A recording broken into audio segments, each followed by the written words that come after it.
খাদিজার সামনে পেশ করা হলো।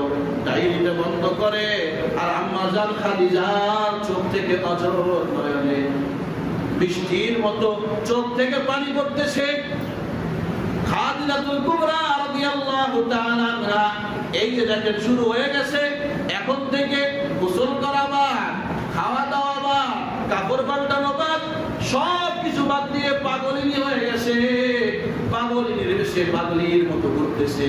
হযরত খাদিজাতুল কুবরার বান্ধবী, নাম বলছিলাম নাকি? বান্ধবীর নাম হলো নাফিসা। নাম কি? নাফিসা। বান্ধবী আয়েশা বলে, বান্ধবী কি হয়েছে তোমার? এরকম খাওয়া দাওয়া গোসল সব কিছু বাদ দিয়ে পাগলের মতো ঘুরতেছো কেন? বলে, বন্ধু আমি তো মুহাম্মাদের প্রেমে পাগল হয়ে গেছি। আল্লাহু আকবার। মুহাম্মাদের যেই ঘটনাগুলো আমি ডায়েরিতে শুনেছি, ডায়েরিতে পড়েছি, মুহাম্মাদের ঘটনা পড়ার পরে মুহাম্মাদের প্রতি আমি দুর্বল হয়ে গেছি, আমি প্রেমে আসক্ত হয়ে গেছি। মুহাম্মাদের সঙ্গে যতক্ষণ পর্যন্ত আমার বিয়ে না হবে ততক্ষণ পর্যন্ত আমি খাওয়া দাওয়া গোসল কাপড় পাল্টানো কিছুই করব না। বলে, এটাই নিয়ে চিন্তা করো নাকি? এটা কোনো ব্যাপার হলো নাকি? আর মুহাম্মদ তো এতিম, বাপ নাই মা নাই, আর তুমি হলো রাজ বংশের মেয়ে, জমিদার বংশের মেয়ে, তোমার প্রস্তাব দিলে তো মুহাম্মদ এমনি রাজি হবে, এত চিন্তা করতেছো কেন? বলে, প্রস্তাব দিবে কে? বলে, আমি যাইতেছি। কি নাম? বান্ধবীর নাম কি? নাফিসা। নাফিসা প্রস্তাব নিয়ে গেছে, ডাক দিয়ে বলতেছে, ও মুহাম্মদ ইবনে আব্দুল্লাহ, আপনার কাছে একটা প্রস্তাব দিতে চাই, আপনি কি অ্যাকসেপ্ট করবেন কিনা? কি জানি বলতে চাও, বুঝলাম তো না, আগে বলো, এরপরে না এটা গ্রহণ করবো কিনা এটা পরের ব্যাপার, আগে বলো। আপনি যেই মালিকের কাছে কাজ করে, বেতনভুক্ত কাজ করেন, খাদিজা আপনার চরিত্র দেখে, আপনার সব কিছু কার্যকলাপ দেখার পরে আপনি যখন ব্যবসার হাত দিয়েছেন, খাদিজার মালের মধ্যে দ্বিগুণ, মানে এর চাইও বেশি লাভ শুরু হয়ে গেছে। আপনার মুআজিজাগুলো দেখার পরে, শোনার পরে খাদিজা আপনার সঙ্গে বিবাহ বসতে ইচ্ছুক। আপনার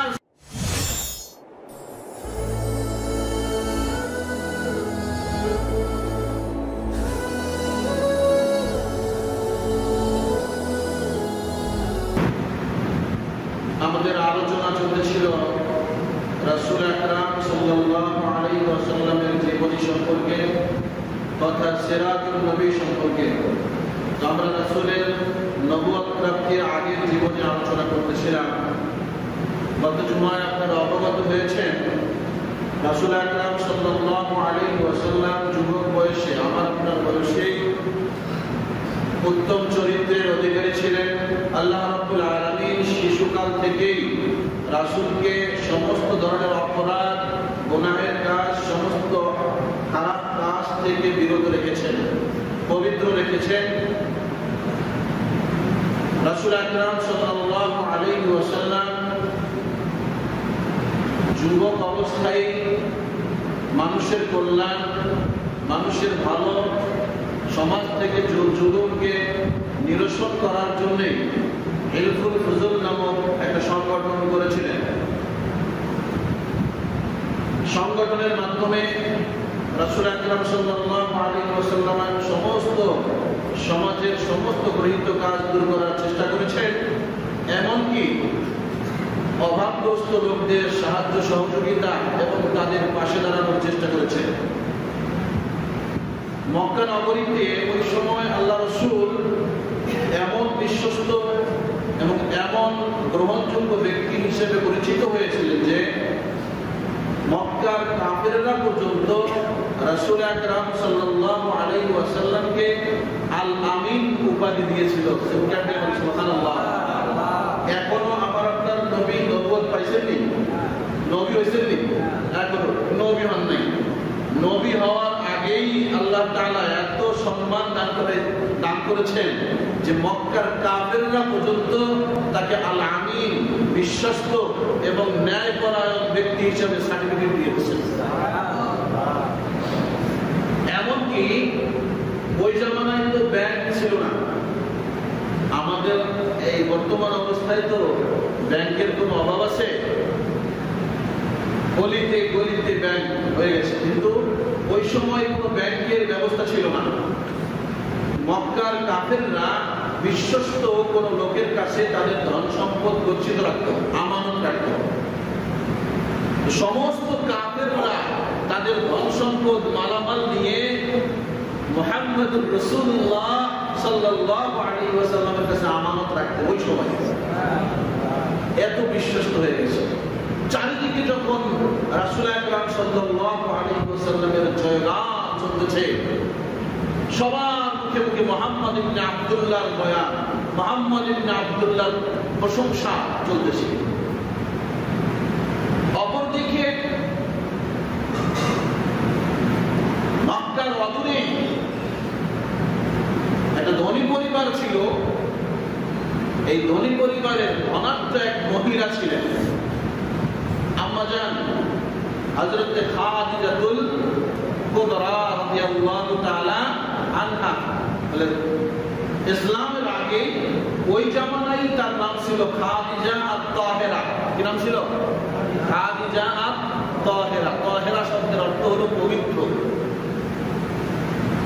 ওই সময়ের নাপাক লোকেরা যাকে পবিত্র বলবে, এই ব্যক্তিটা এই আস্তিটা কি পরিমাণ পবিত্র হতে পারে চিন্তা করা যায়। আর পবিত্র হবেই না কেন? আল্লাহ তাআলা তো তাকে উম্মাহাতুল মুমিনিন হিসেবে নির্বাচন করেছেন। আমার আপনার নবীর সহধর্মিণী হবে, স্ত্রী হবে, যেমন যেমন মহিলা হবেন, আল্লাহ তাআলা তাকে বাছাই করে রেখেছেন। হ্যাঁ, ওই জন্যই জাহিলিয়াতের যুগেই তাকে তাহেরা উপাধি দেওয়া হয়েছিল। মা বোনদের পক্ষ থেকে আমাকে খাদিজা রাদিয়াল্লাহু তাআলা আনহার জীবনী বর্ণনার রিকোয়েস্ট আসছে কয়েকদিন। তো আজকে যেহেতু আলোচনা এসে গেছে, তো খাদিজা রাদিয়াল্লাহু তাআলা আনহার জীবনী সংক্ষিপ্ত আকারে পেশ করার চেষ্টা করব। আমরা সকলেই মনোযোগ দিয়ে শ্রবণ করব। মা বোনদের যাদের কানে আমার আওয়াজ যাইতেছে, সকলেই কাজ ফেলে মনোযোগ দিয়ে শোনার চেষ্টা করব। এখান থেকে আমাদের শিক্ষণীয় অনেক কিছু আছে। হযরত খাদিজাতুল কুবরা রাদিয়াল্লাহু তাআলা আনহা বলেন, বাইতুল্লাহ শরীফের কাছেই আমার ঘরটা ছিল। বাইতুল্লাহর একবারে কাছে ছিল, বলে নবীর ঘরের থেকেও কাছে ছিল। আব্দুল মুত্তালিবের ঘর বাইতুল্লাহ থেকে একটু দূরে ছিল, কিন্তু হযরত খাদিজা রাদিয়াল্লাহু তাআলা আনহার ঘর একবারে বাইতুল্লাহর নিকটে ছিল। খাদিজা বলেন, সকালবেলা যখন সূর্য উঠত পূর্ব আকাশে, বলে বাইতুল্লাহর ছায়া আমাদের বাড়ি পর্যন্ত যাইত। বিকেল বেলা যখন সূর্য পশ্চিম আকাশে চলে যাইত, বলে আমাদের বাড়ির ছায়াটা বাইতুল্লাহ পর্যন্ত আসত। কি পরিমাণ নিকটে ছিলেন। কিছু নাম মুখস্থ রাখতে হবে, পারবেন তো ইনশাআল্লাহ? কত নামই তো মুখস্থ রাখছে। এখনো যদি জিজ্ঞেস করি যুবকদেরকে, অনেক নায়ক নায়িকার নাম মুখস্থ বলতে পারবে, অনেকেই 50টা 100টা পর্যন্ত মুখস্থ করতে পারবে, আমার বিশ্বাস। তো আমি আজকে কিছু নাম বলবো, এই নামগুলো মনে রাখতে হবে। হযরত খাদিজা আত-তাহেরা, হযরত খাদিজা আত-তাহেরা, এনার বাবার নাম ছিল খুয়াইলিদ। বাবার নাম কি? খুয়াইলিদ। মায়ের নাম ছিল ফাতেমা। মায়ের নাম ফাতেমা। ফাতেমা শুধু নবীর মেয়ের নাম না, খাদিজার মায়ের নামও কি? ফাতেমা। ওমরের বোনের নাম কিছু শুনেছিলাম না? ওমরের বোনের নাম, ওমর যেই বোনকে মেরে ইসলাম ধর্ম গ্রহণ করেছিলেন, এই বোনের নামও কি ছিল? ফাতেমা। ওই সময়ে কুরাইশের মধ্যে, মানে মক্কা নগরীতে অনেক মেয়ে মানুষের নাম ফাতেমা ছিল। তো খাদিজাতুল কুবরা রাদিয়াল্লাহু তাআলা আনহা, আম্মা জান খাদিজার মায়ের নাম কি ছিল? ফাতেমা। দাদার নাম ছিল আসাদ। দাদার নাম কি? আসাদ।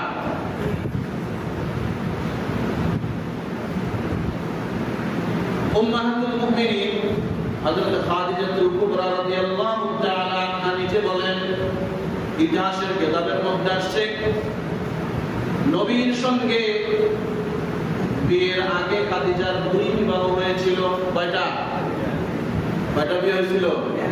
দুইটা বিয়ে হয়েছিল।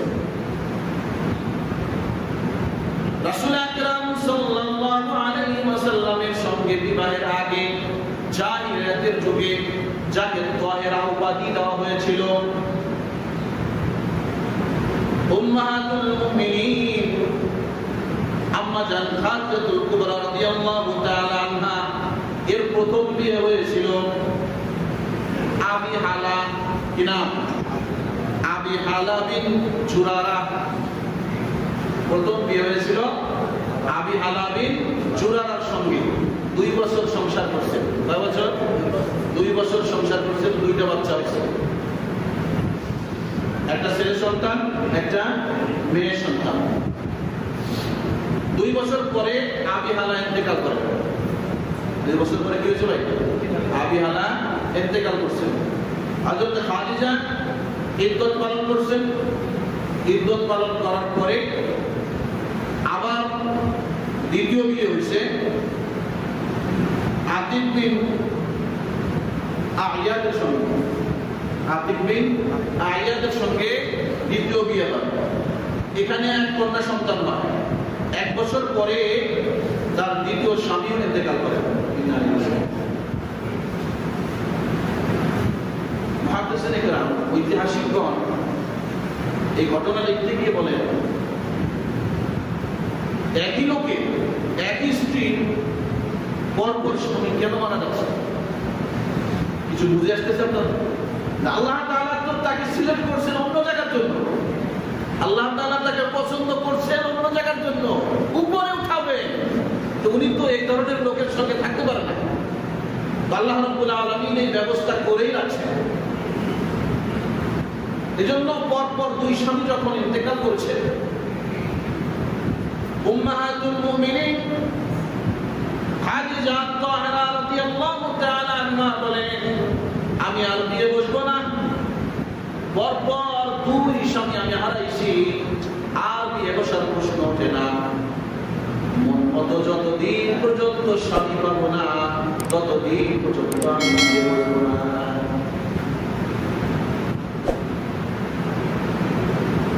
হযরত খাদিজাতুল কুবরা রাদিয়াল্লাহু তাআলা আনহা এর চাচা ছিলেন আমর ইবনে সাআদ। কি নাম? আমর ইবনে সাআদ। ওই যে খুয়াইলিদ ইবনে সাআদ বলছিলাম, বাবার নাম কি? খুয়াইলিদ, দাদার নাম আসাদ, তার চাচার নাম কি? আমর।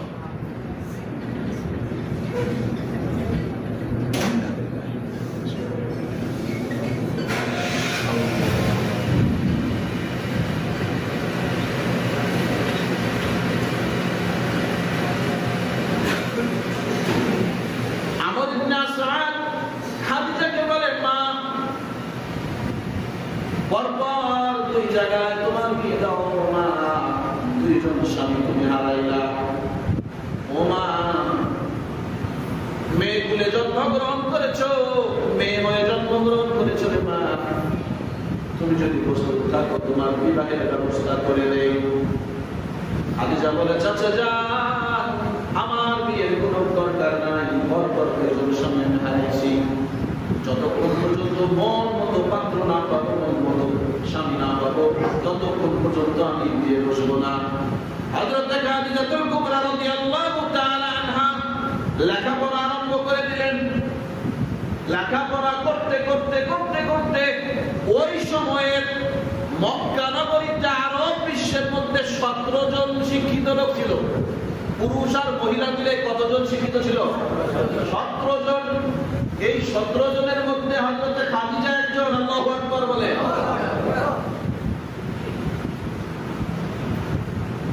শিক্ষিত হলেন 17 জনের মধ্যে একজন হযরত খাদিজাতুল কুবরা রাদিয়াল্লাহু তাআলা আনহা।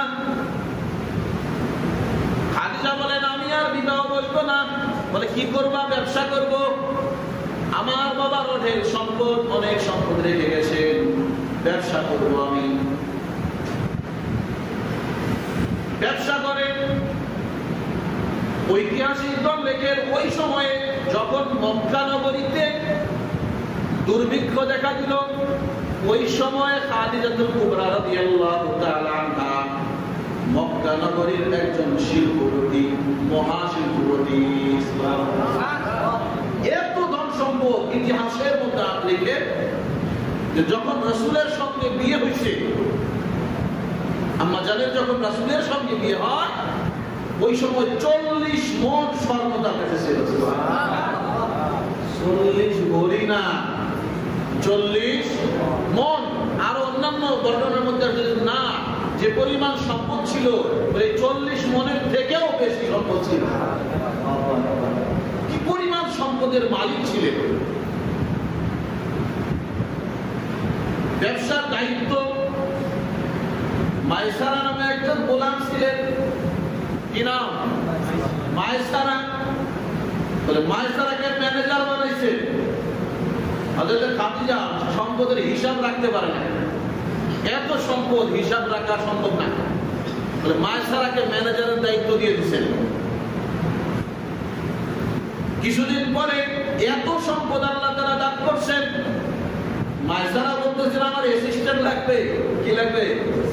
আমি পারতেছি না, এত সম্পদের হিসাব কেমনে রাখবো, আমার সহকারী হিসাবে আরেকজন ম্যানেজার দরকার।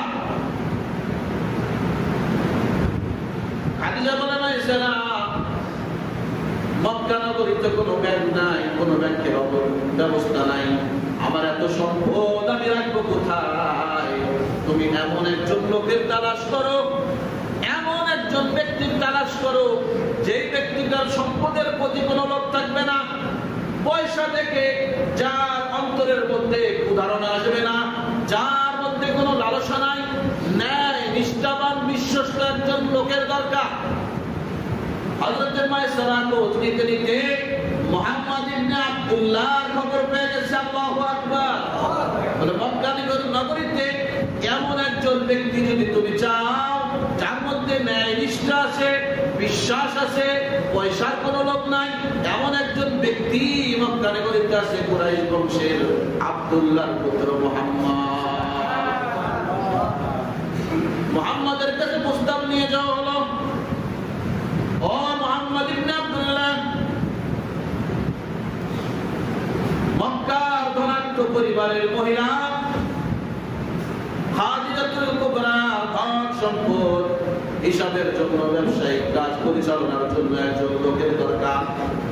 আমি খোঁজ খবর নিয়ে আপনার কাছে আসছি। আপনি খাদিজার এখানে চাকরি করবেন, দ্বিগুণ বেতন আপনাকে দেওয়া হবে। আপনি যদি চাকরি করতে রাজি হন, অন্যান্য কর্মীকে ও অন্যান্য কর্মচারীকে যে বেতন দেওয়া হয় তার চেয়ে ডবল বেতন আপনাকে দেওয়া হবে। আল্লাহু আকবার। মুহাম্মদুর রাসূলুল্লাহ সাল্লাল্লাহু আলাইহি ওয়াসাল্লাম বলেন, ও মাইসারা, আমি ব্যবসা করব কি করব না, আমার সমস্ত জিম্মাদারি আমার দাদা জান মৃত্যুর পূর্বে আমার চাচা জান আবু তালেবের হাতে দিয়ে গেছেন। আমি কি করব কি করব না আবু তালেবের কাছে জিজ্ঞেস করো। মাইসারা আবু তালেবের কাছে গেছে হযরত খাদিজাকে সঙ্গে নিয়ে।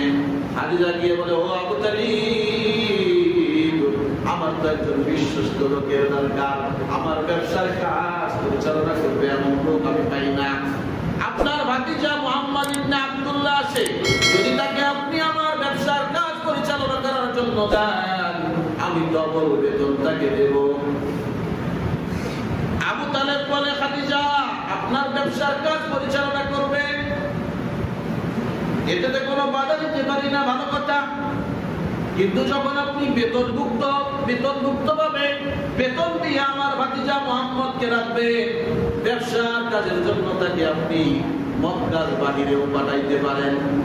আমি বেতন দিয়ে রাখছি, আমার যেখানে ব্যবসার দরকার সেখানেই পাঠাবো না? তো আপনি তো আমার ভাতিজাকে মক্কার বাহিরেও পাঠাইতে পারেন, কিন্তু আমার আব্বা জান মৃত্যুর আগে ওসিয়ত করে গেছে মুহাম্মদকে একা একা মক্কার বাহিরে পাঠানো যাবে না। আপনি যদি মুহাম্মদকে রাখতে চান তাহলে আমি আবু তালেবকে মাসে মাসে বেতন দিতে হবে। একজনকে রাখলে বেতন দিতে হবে কয়জনকে? কেন? আমি আমার ভাতিজার দেখাশোনা করব। তুমি যদি এই প্রস্তাবে রাজি হও তাহলে আমার ভাতিজাকে নিতে পারো। বলে আমি রাজি। একজনের জন্য দুইজনকে বেতন দেব। ব্যবসার কাজ চলতেছে। মুহাম্মদুর রাসূলুল্লাহকে জিজ্ঞেস করতেছে, ও মুহাম্মদ ইবনে আব্দুল্লাহ, এখন তো আপনার দেখাশোনার জন্য আপনার চাচা আছে, আবু তালেব তো আপনার সঙ্গেই আছে। আমাদের ব্যবসার মূল কাজ হলো সিরিয়ায়। তাহলে সিরিয়ায় বিদেশে ব্যবসা করতে তো আর কোনো সমস্যা নাই। মুহাম্মদুর রাসূলুল্লাহ বলেন, না, কোনো সমস্যা নাই। আমার চাচা যদি আমার সঙ্গে থাকে কোনো সমস্যা নাই। বলে তাহলে গোডাউন খুলে দিলাম। একটা গোডাউন খুলে দিছি, এখান থেকে মাল লোড করো 40টা উট। লোড করো কয়টা উট? 40টা উট লোড করো। এক একটা উটের মধ্যে 6 মণ করে মাল দিবা। কয় মণ? এক বস্তায় 2 মণ, 3টা করে বস্তা দিতে হবে। প্রত্যেকটা উটের এক একজন করে সওয়ারি থাকবে, এক একজন করে রাখাল থাকবে, চালক থাকবে। গাড়ির চালকের দরকার আছে না নাই? উট চালাইতে হবে না একজন করে। 40টা উট লোড করা হলো। 40টা উটের 40 জন চালক। এর মধ্যে মুহাম্মদুর রাসূলুল্লাহ একটা চালক, মায়সারা একটা চালক, আর বাকি 38টা অন্য লোক নেওয়া হয়েছে। খাদিজাতুল কুবরা রাদিয়াল্লাহু তাআলা আনহা বলেন, মায়সারা, ম্যানেজার তো তুমি, তুমি জিম্মাদার থাকবা। জিম্মাদার কোথায় থাকে? তাবলীগ যারা করেন, যখন কাজতে যায় জিম্মাদার কোথায় থাকে?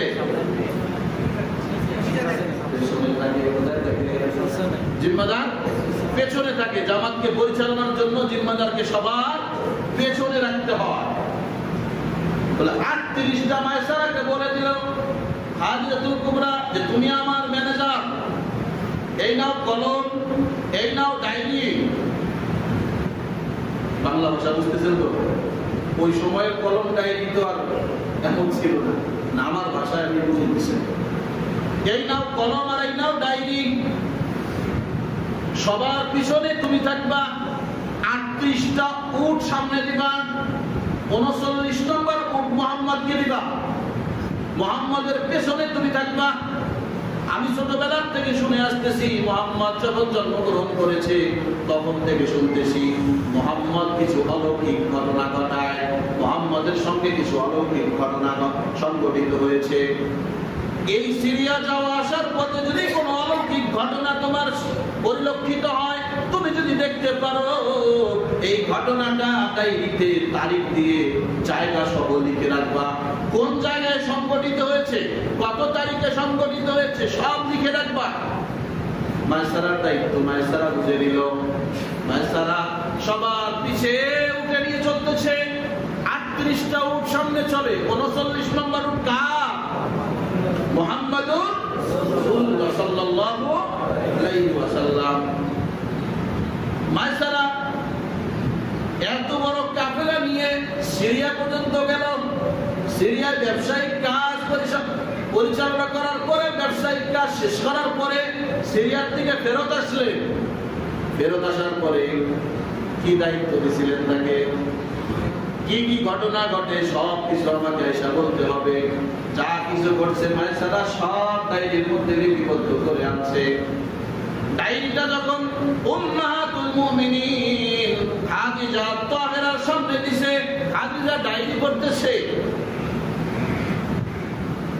মায়সারা লিখছে, ম্যাডাম, যখন আমরা লোড করে 40টা উট আবার লোড করে যখন আমরা সওয়ারি নিয়ে সামনে অগ্রসর হতে লাগলাম,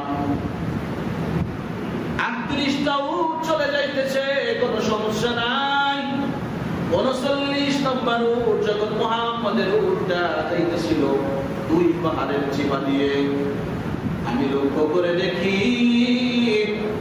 দুই পাহাড় থেকে পাথরগুলো ঝুঁকতে ঝুঁকতে নামতে নামতে মুহাম্মাদের কাছ পর্যন্ত এসে গেছে। মুহাম্মদকে সালাম দিতেছে, আসসালামু আসসালাতু ওয়াসসালামু আলাইকা ইয়া রাসূলুল্লাহ, আসসালাতু ওয়াসসালামু আলাইকা ইয়া হাবিবাল্লাহ। আমি মাইসারার বিবন্ধ করে রাখছি। ওখান থেকে যাওয়ার পরে অনেক দূর চলে গেছি। চলতে চলতে যখন দুই পাশে বাগান, এমন একটা রাস্তা দিয়ে চলতেছি, 38টা উট চলে গেল সওয়ারি সহ। আমার তাতে কোনো সমস্যা হয় নাই।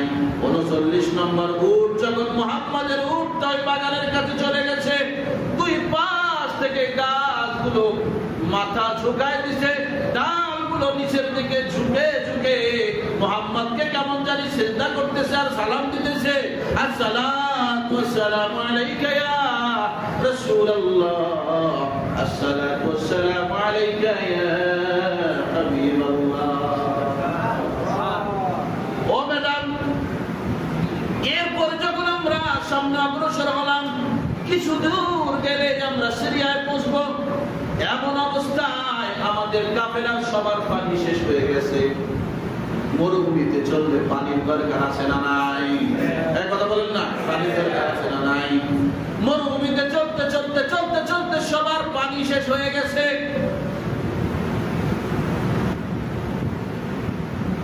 সব সাথীরা পানির জন্য হাহাকার। মাইসারাকে বলতেছে, তুমি ম্যানেজার পানির ব্যবস্থা করো, তাহলে এক পাও সামনে আগাবো না।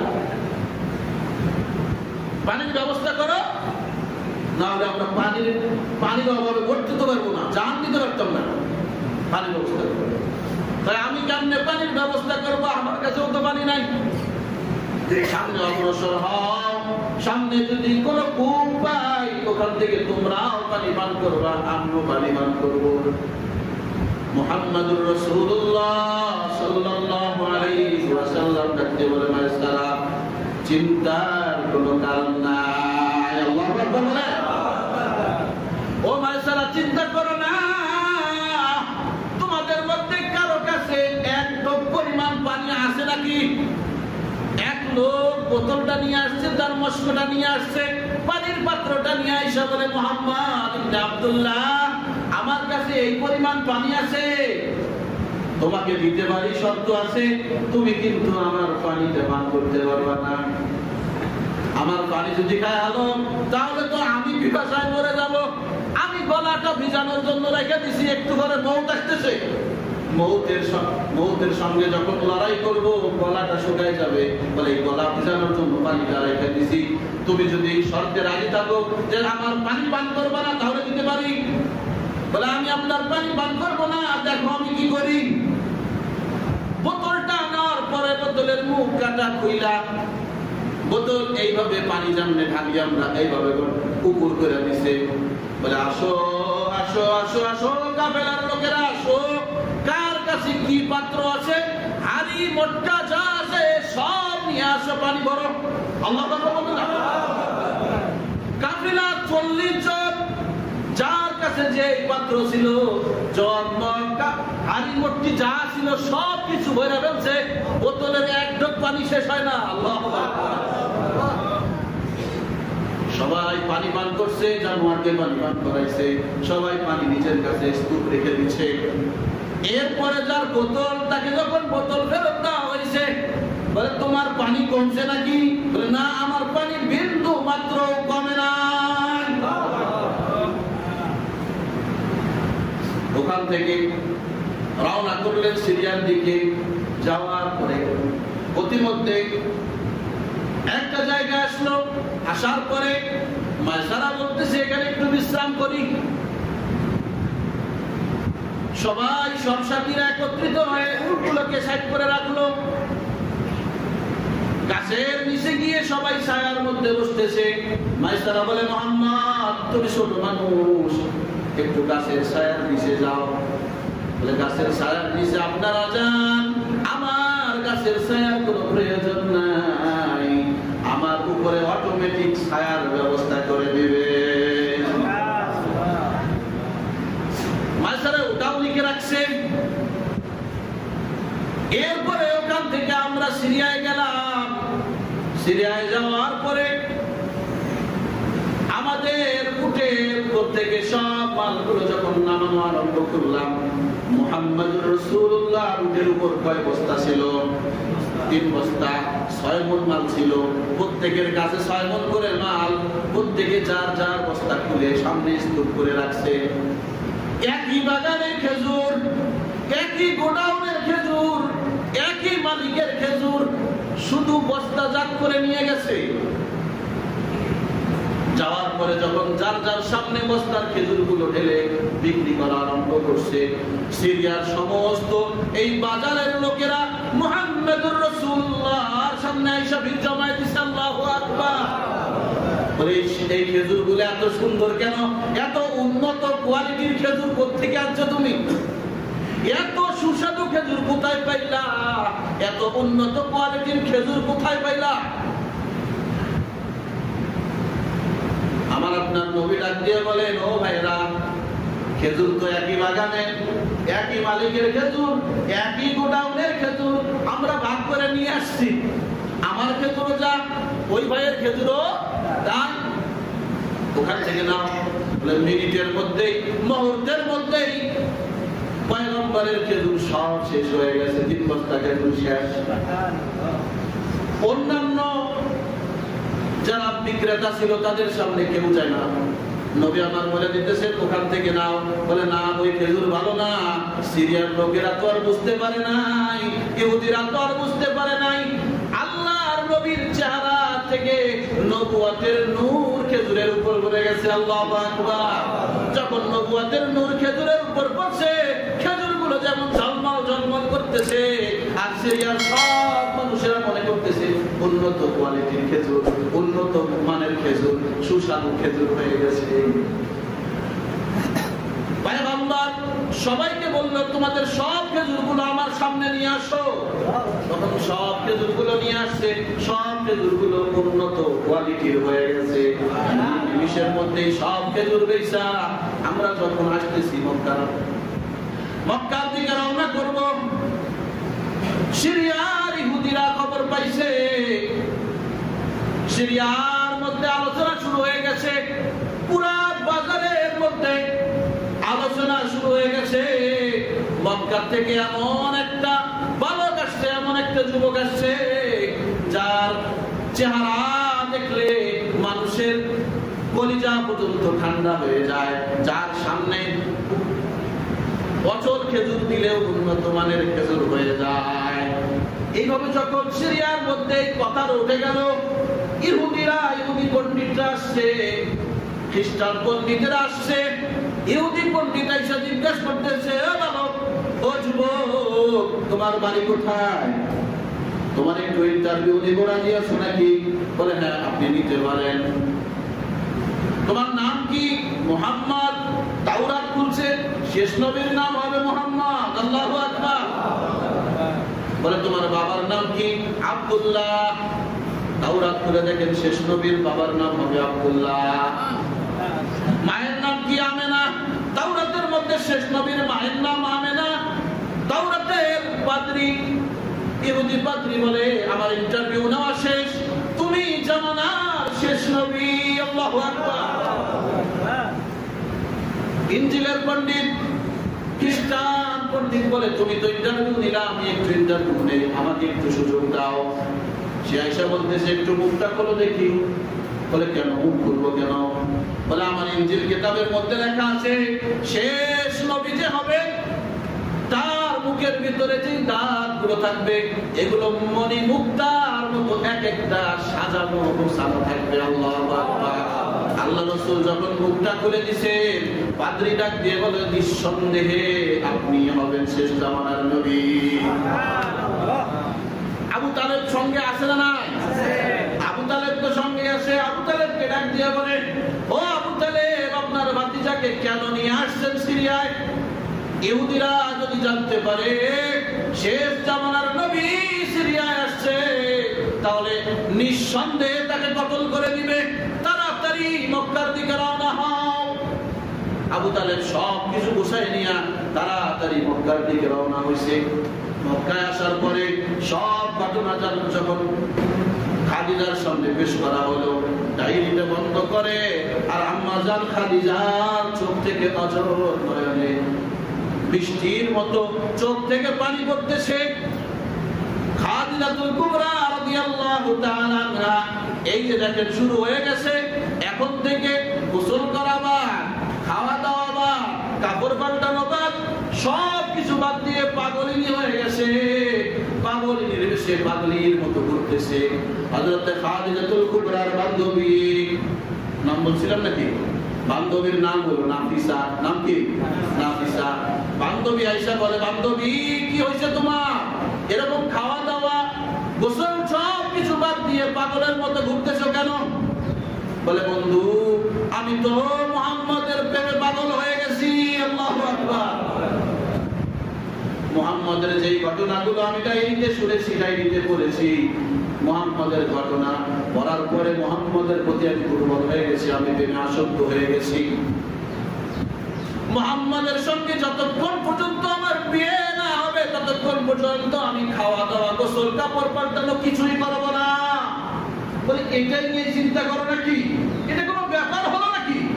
আর মুহাম্মদ তো এতিম, বাপ নাই, মা নাই, আর তুমি হলো রাজবংশের মেয়ে, জমিদার বংশের মেয়ে, তোমার প্রস্তাব দিলে তো মুহাম্মদ এমনি রাজি হবে, এত চিন্তা করতেছো কেন? বলে, প্রস্তাব দিবে কে? বলে, আমি যাইতেছি। কি নাম? বান্ধবীর নাম কি? নাফিসা। নাফিসা প্রস্তাব নিয়ে গেছে, ডাক দিয়ে বলতেছে, ও মুহাম্মদ ইবনে আব্দুল্লাহ, আপনার কাছে একটা প্রস্তাব দিতে চাই, আপনি কি অ্যাকসেপ্ট করবেন কিনা? কি জানি বলতে চাও, বুঝলাম তো না, আগে বলো, এরপরে না এটা গ্রহণ করবো কিনা এটা পরের ব্যাপার, আগে বলো।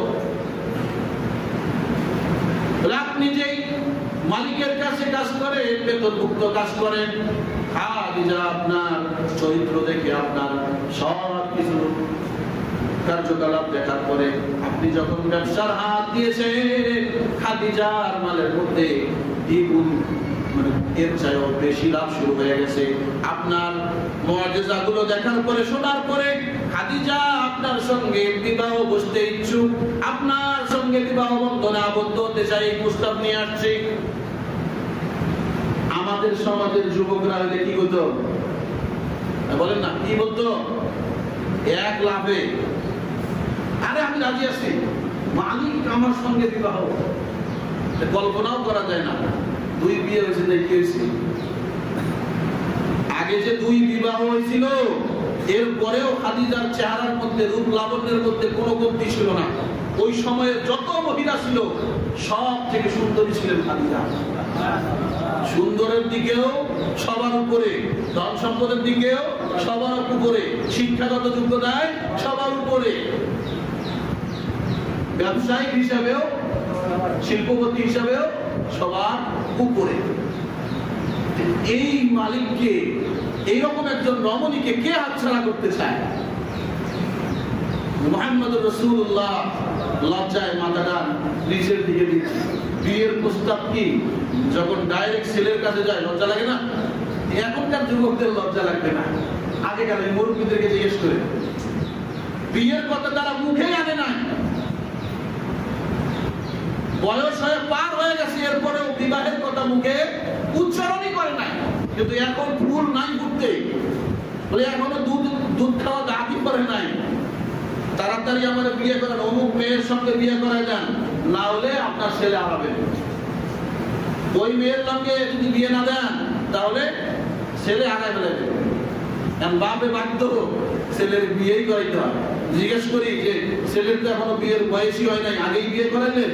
কয়, হুজুর কি করবো, একসঙ্গে চাকরি করে একজন আরেকজনের প্রেমে হাবুডুবু খাইতেছে, একজন আরেকজনের কাছে ভালো লাগে গেছে, বিয়ে না করে তিনি পালায় বিয়ে করে ফেলবো, তখন আমি কি করবো?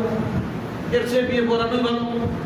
আসলেই তো কথা ঠিক, কিন্তু আগেকার যুবকরা এরকম ছিল না। বিয়ের সময় বর কোনটা এটা চেনা যাইত কেমনে? এই এত বড় একটা রুমাল, হাত রুমাল মুখের মধ্যে দিয়ে থাকতো। এখনকার স্মার্ট জামাই যারা, স্মার্ট জামাইরা মুখে রুমাল দেয় না, মুখে রুমাল তো দেয় না, ছেলে মেয়ে একসঙ্গে বসে, এখনো বিয়েই করায় নাই, আগেই চোখে চোখে কথা হয়ে গেছে। কথা বলেন ঠিক না? এত নির্লজ্জতা ভালো না, লজ্জা শরম একটু রাখতে হয়। আচ্ছা যাই হোক, রাসূল আকরাম সাল্লাল্লাহু আলাইহি ওয়াসাল্লাম বলেন, আমি বিয়ে করব কি করব না, আমার চাচা আবু তালেব আছে ফয়সালা করার জন্য। আমার সবকিছুর ফয়সালার দায়িত্ব কার? আবু তালেবের কাছে যাও।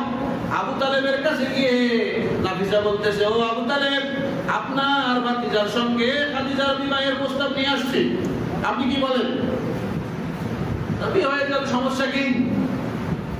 মুহাম্মদুর রাসূলুল্লাহ সাল্লাল্লাহু আলাইহি ওয়াসাল্লাম চাচা যখন অনুমতি দিয়ে দিয়েছেন, রাসূল আমার চিন্তায় মুখটা মলিন করে বসে আছে। চাচা ডাক দিয়ে বলেন, ভাতিজা মন খারাপ কেন?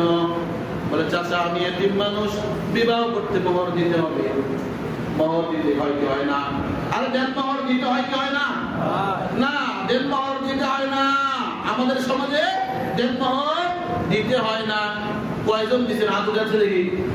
কেউ উঠে না কেউ। এমনি বললাম, এখানে যদি জিজ্ঞেস করে যে কয়জন দেন মোহর পরিশোধ করেছে, আমার মনে হয় না কয়টা না কয়টাতে হাত উঠতে পারলাই যাবে। আমাদের সমাজে এটা একটা রোগ হয়ে গেছে যে দেনমোহর, কাবিনের টাকা, এটা পরিশোধ করতে হয় যদি কোনোদিন মহিলাকে ছেড়ে দেয়। যদি কোনোদিন ছেড়ে দেয় তখন কাবিনের টাকা পরিশোধ করতে হয়। আসলেই কি তাই? না, আসলে হলো শরীয়ত বলতেছে মোহরের টাকা আগে দাও, পরে বিয়ে করে নিয়ে আসো। মোহরের টাকা যদি না দিতে পারো, তোমার জন্য বিবাহ করা এখনো খরচ হয় নাই, তুমি বিয়ে করতে চাও না। এখন সুবর্ণ একটা সুযোগ এসে গেছে, বিয়ে তো করেই ঠিক, মোহরের টাকা দিতে পারে না, 10 লাখ 20 লাখ টাকা মোহরে উঠায় বিয়ের এই মহারণা না দিয়ে আইনে প্রথম রাত্রে কি করে, আমারে মাফ করে দেন। আচ্ছা বলেন তো দেখি, একটা অপরিচিত মেয়ে যার সঙ্গে কোনোদিন আপনার সাক্ষাৎ হয় না, এই মহিলাটা আসছে আপনার ঘরে, আপনার বাড়িতে সবকিছু বিসর্জন দিয়ে, এমনি তো সে নার্ভাস, দুর্বল, আবার তার কাছে গিয়ে সেও তো জানে আপনি এলেন তার স্বামী। এখন ওই প্রথম রাত্রে ফার্স্ট মোলাকাতে, ফার্স্ট নাইটেই গিয়ে যদি আপনি বলেন আমাকে মাফ করে দেন, মাফ করবে কি করবে না?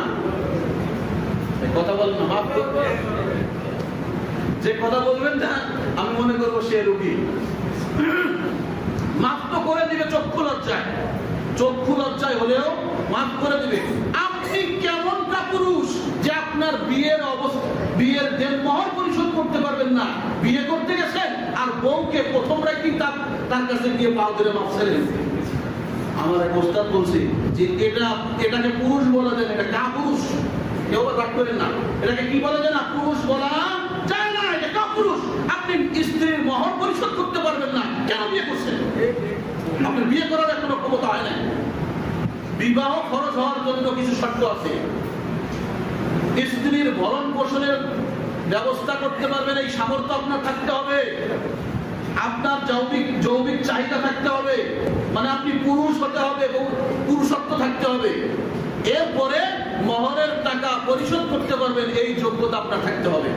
তাহলে আপনার জন্য বিয়ে করা খরচ। না হলে আপনি রোজা রাখেন, শরীয়ত আপনার জন্য বিধান রাখছে, আপনি এটা পারবেন না, এটার একটাও যদি না থাকে আপনি রোজা রাখেন, রোজা রাখতে থাকেন, যখন হবে তখন বিয়ে করেন। আচ্ছা যাই হোক, তাহলে আমরা এতটুকু জানতে পারলাম মোহরের টাকা বিয়ের পরেই পরিশোধ করতে হয়।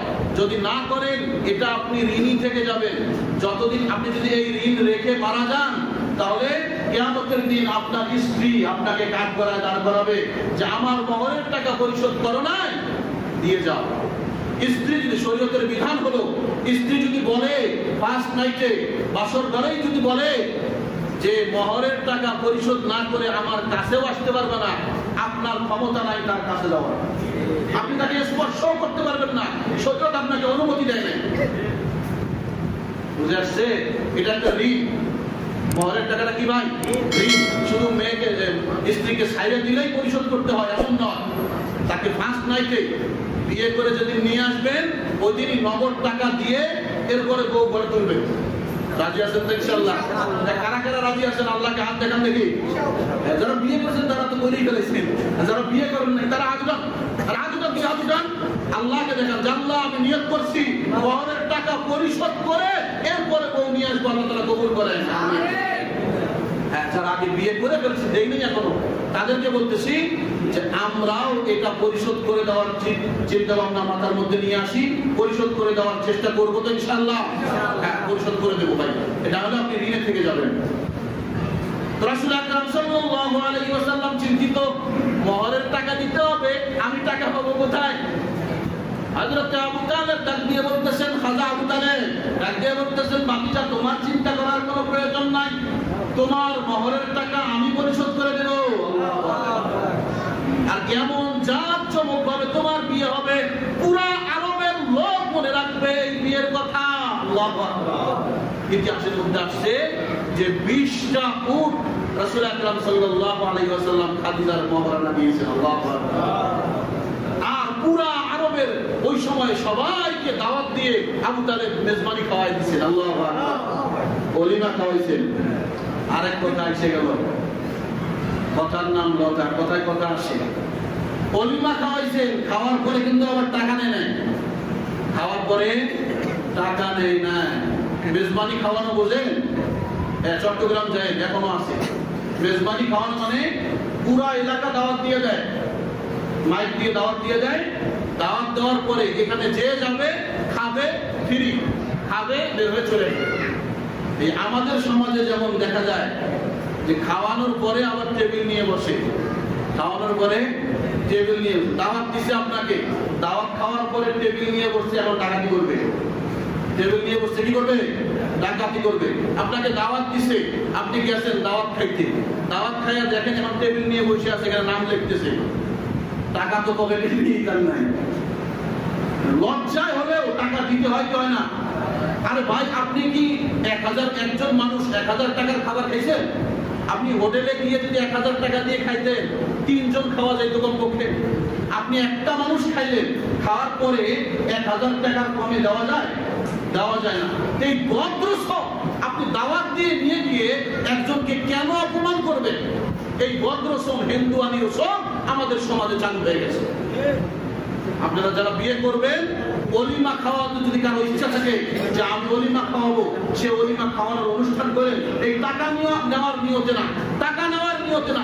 যদি টাকা নেওয়ার নিয়ত থাকে তাহলে আপনার অনুষ্ঠান করারই দরকার নেই। আপনি চুপচাপ আপনার বাবাকে ভাইকে নিয়ে গিয়ে বিয়ে করে নিয়ে আসেন, কোনো সমস্যা নাই।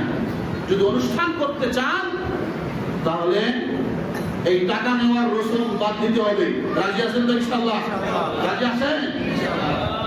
এই রসুমটা এটা জায়েজ নেই, শরীয়তে জায়েজ নেই। এমনকি আমাদের সমাজে এখন বিয়েতে তো বসে, আর মুসলমানের অনুষ্ঠান, আকিকার অনুষ্ঠান, সেখানেও টেবিল নিয়ে বসে। আপনার যাই হোক, আর অন্যদিকে কথা না নিয়ে যাই।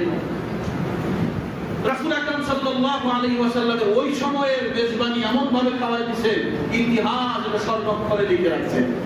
আমার আপনার আম্মা জান খাদিজাতুল কুবরা রাদিয়াল্লাহু তাআলা আনহার সঙ্গে রাসূল আকরাম সাল্লাল্লাহু আলাইহি ওয়াসাল্লামের বিবাহের কাজ সম্পন্ন হয়ে গেছে। আল্লাহু আকবার বলেন। বিয়ের খুতবা করছেন রাসূলের চাচা আবু তালেব। কে বলছেন? আবু তালেব খুতবা দিয়েছেন। আবু তালেব খুতবা দিয়ে বিয়ের কাজ সম্পন্ন হয়ে গেছে। বিয়ে হয়ে গেছে, এখন স্বামী স্ত্রী হয়েছে না? স্বামী স্ত্রী হয়ে গেছে। তারপর রাসূল আকরাম সাল্লাল্লাহু আলাইহি ওয়াসাল্লাম খাদিজাকে জিজ্ঞেস করেন, খাদিজা আপনি আমাকে কেন বিয়ে করলেন? আপনি কেন আমাকে বিয়ে করলেন? আপনি তো এই সমাজের সম্ভ্রান্ত পরিবারের লোক, আপনার রূপ লাবণ্য, আপনার ধন সম্পদ, শিক্ষাগত যোগ্যতা সব কিছু আছে, এরপরেও আমার মধ্যে একজন ইতিমকে আপনি বিয়ে করলেন। আম্মা জান ডাক দিয়ে বলেন, ও আমার স্বামী, সব কিছু আমার থাকতে পারে, কিন্তু আমি লোক চিনতে ভুল করি নাই।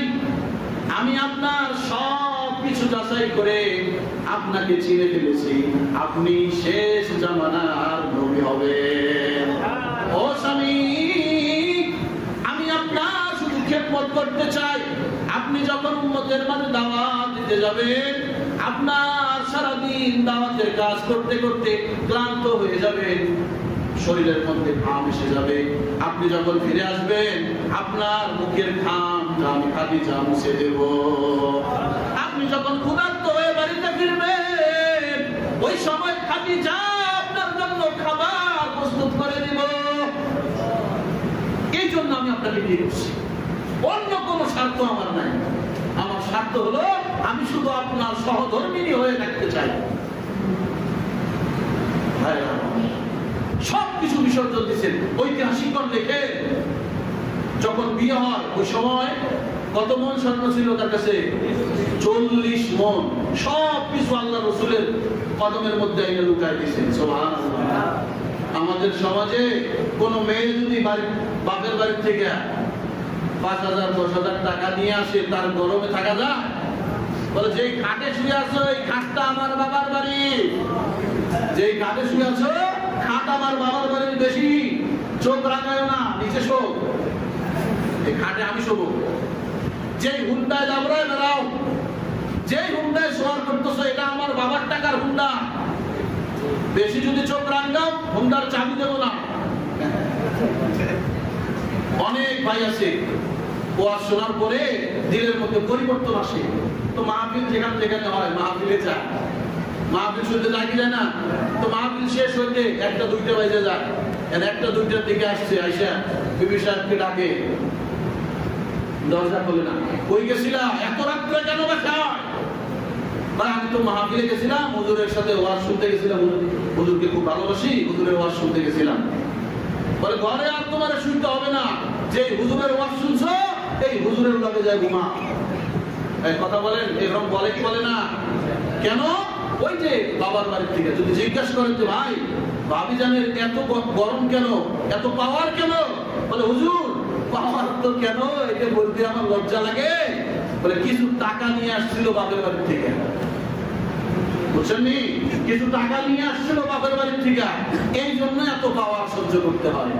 এই জন্য যৌতুক নেবেন নি, যারা বিয়ে করেন নাই, বিয়ে করে কি যৌতুক নেবে? শ্বশুর বাড়ির টাকা নেবে? আমার এক ওস্তাদ বলছে সবচেয়ে বড় ফকির হলো ওই ব্যক্তি যে শ্বশুর বাড়িতে ভিক্ষা করার জন্য যায়। কথা বলেন ঠিক কিনা? যে শ্বশুর বাড়িতে ভিক্ষা করার জন্য যায়, এর চেয়ে বড় ফকির দুনিয়াতে নাই। শ্বশুর বাড়িতে ভিক্ষা করার জন্য কে যায়? যে বিয়ে করে যৌতুক নেয়। বিয়ে করে যে যৌতুক নেয় সে শ্বশুর বাড়িতে ভাঙা পেরে নিয়ে ভিক্ষা করতে যায়। বলে এর চেয়ে বড় ফকির দুনিয়াতে নাই। এজন্য যৌতুক নিবেননি। হ্যাঁ, যৌতুক নিলে মহিলার লাত্তি খাইতে হবে, বকা শুনতে হবে, আর হুজুরের লগে যায় ঘুমাইতে হবে। বউয়ের লগে আর ঘুমানো আপনার নসিব হবে না।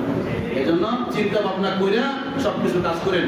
যাই হোক, যতটুকু আলোচনা হলো এখান থেকে আল্লাহ রাব্বুল আলামিন আমাদেরকে সঠিকটা বুঝবার আমল করবার তৌফিক দান করেন।